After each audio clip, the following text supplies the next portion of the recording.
नमस्कार दोस्तों, स्वागत है आप सभी का आपके अपने YouTube चैनल में जिसका नाम है बोर्ड एग्जाम 2024। इस समय जो आप पीडीएफ देख रहे हैं ये कक्षा 10 की विज्ञान विषय से संबंधित है और इस पीडीएफ में हम लोग वैद्युत अध्याय के बहुविकल्पी प्रश्नों का अध्ययन कर रहे हैं। ये पार्ट सेकेंड है। पार्ट 1 आप हमारे डिस्क्रिप्शन बॉक्स से प्राप्त कर सकते हैं। क्वेश्चन नंबर 11 आपके सामने स्क्रीन पर है। कहा जा रहा है कि किलोवाट घंटा किस भौतिक राशि का मात्रक है। तो आपको बताना चाहते हैं कि किलोवाट घंटा जो है ये ऊर्जा का बड़ा मात्रक होता है।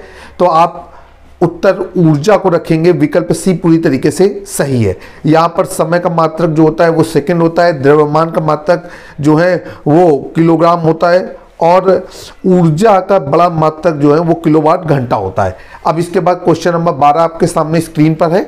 कहा जा रहा है कि धारा के परिमाण का मात्रक क्या है अथवा किसी वैद्युत परिपथ में बहने वाली विद्युत धारा का मात्रक क्या होता है।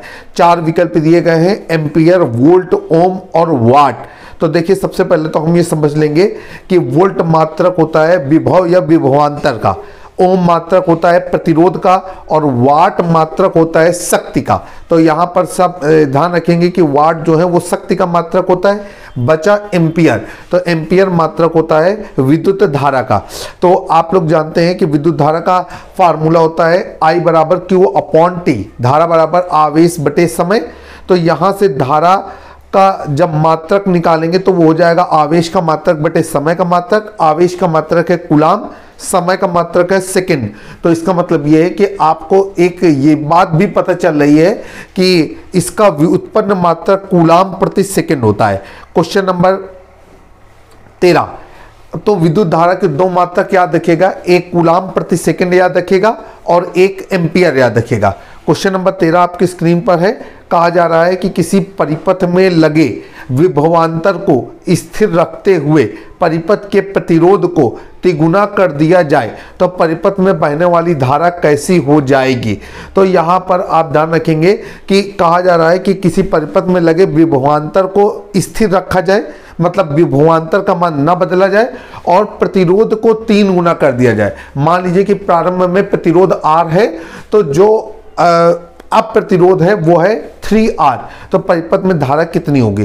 तो यहाँ पर आपको पता होना चाहिए कि जो परिपथ में लगे विभवांतर को स्थिर रखते हुए परिपथ के प्रतिरोध को तिगुना करने पर परिपथ में धारा 1/3 हो जाएगी। क्योंकि आपको पता है कि जो प्रतिरोध होता है वो हमारे हिसाब से फार्मूला होता है R बराबर V अपॉन I, मतलब R directly proportional to 1 upon R। ठीक है। अब जैसे फिर से इसे एक बार आपके साथ साझा करना चाहेंगे। प्रतिरोध R बराबर V अपॉन I, तो इसका मतलब यह है कि R is directly proportional to 1 upon I। जैसे जैसे प्रतिरोध का मान बढ़ेगा धारा का मान घटेगा। अब यहाँ पर प्रतिरोध को 3 गुना किया जा रहा है, इसीलिए धारा 1/3 हो जाएगी। अब क्वेश्चन नंबर 14, कहा जा रहा है कि किसी मकान में 200 वोल्ट पर विद्युत धारा आपूर्ति की जा रही है, सप्लाई की जा रही है। मकान में 100 ओम और 200 ओम के प्रतिरोध के 2 विद्युत बल्ब प्रतिदिन 1 घंटा प्रयोग में आते हैं। प्रतिदिन व्यय होने वाली विद्युत ऊर्जा की खपत क्या होगी। 4 विकल्प दिए गए हैं, 500 वाट घंटा होगी, 600 वाट घंटा होगी, 300 वाट घंटा होगी या 900 वाट घंटा होगी। अब यहाँ पर हम लोग क्या करेंगे कि ये एक न्यूमेरिकल बेस्ड प्रश्न है जो बहुविकल्पी प्रश्नों की सीरीज पे आया हुआ है।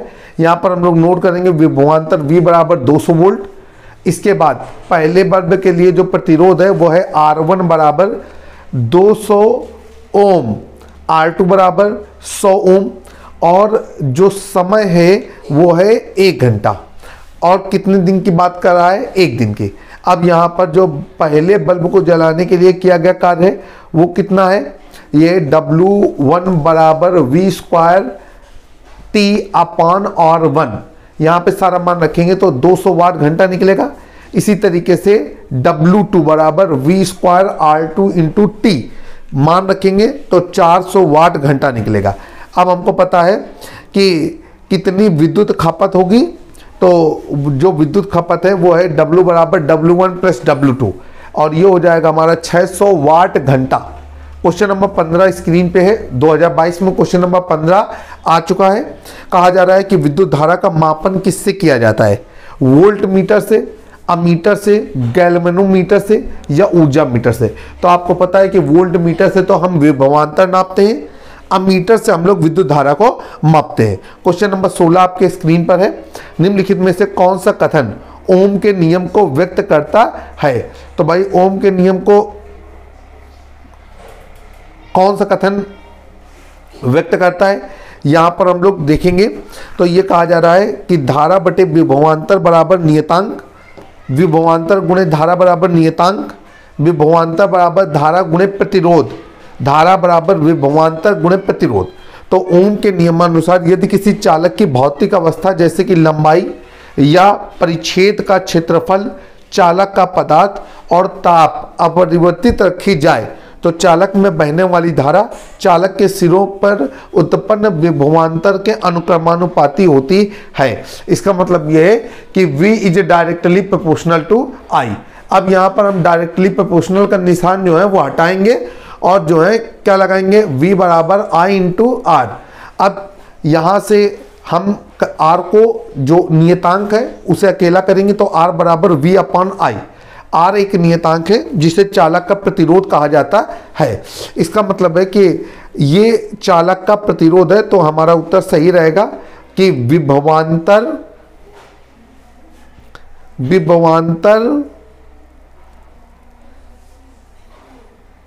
हाँ ये रहेगा विभवांतर बराबर धारा गुणे प्रतिरोध। मतलब जो आपको 4 विकल्प दिए गए हैं जो हिंदी में है उनमें हम विभवांतर के पदों में जब हम इसे रखते हैं तो हमारा सही सूत्र प्राप्त हो जाता है। तो V बराबर R इंटू आई या V बराबर IR। क्वेश्चन नंबर 17 स्क्रीन पर है। ओम के नियमानुसार विभवांतर व धारा के बीच में ग्राफ कैसा होता है? बहुत अच्छा क्वेश्चन है। ओम के नियमानुसार विभवांतर और धारा के बीच में जो ग्राफ होता है वो हमेशा एक सरल रेखा होती है। तो आप यहाँ पर विकल्प A को सही करेंगे। कुछ याद रख लेंगे, ये यूनिवर्सल है। सदैव जो ओम के नियम के अनुसार विद्युत पथ के विभवांतर व धारा के बीच में अगर ग्राफ जनरेट किया जाए तो वो एक सरल रेखा प्राप्त होती है। क्वेश्चन नंबर 18 आपकी स्क्रीन पर है। कहा जा रहा है कि ओम का नियम सत्य है। किन चीजों के लिए ओम का नियम सत्य है? कहा जा रहा है केवल धात्विक चालकों के लिए, अधात्विक चालकों के लिए, अर्धचालकों के लिए या सभी के लिए। तो धात्विक चालकों के लिए ओम का नियम सत्य पाया जाता है। याद रख लीजिएगा विकल्प वर्ष 2013 की यूपी बोर्ड एग्जामिनेशन परीक्षा पे यह प्रश्न पूछा गया है। क्वेश्चन नंबर 19 आपकी स्क्रीन पर है। किसी चालक में 2 एम्पियर की विद्युत धारा प्रवाहित हो रही है तो I बराबर 2 एम्पियर दिया गया है।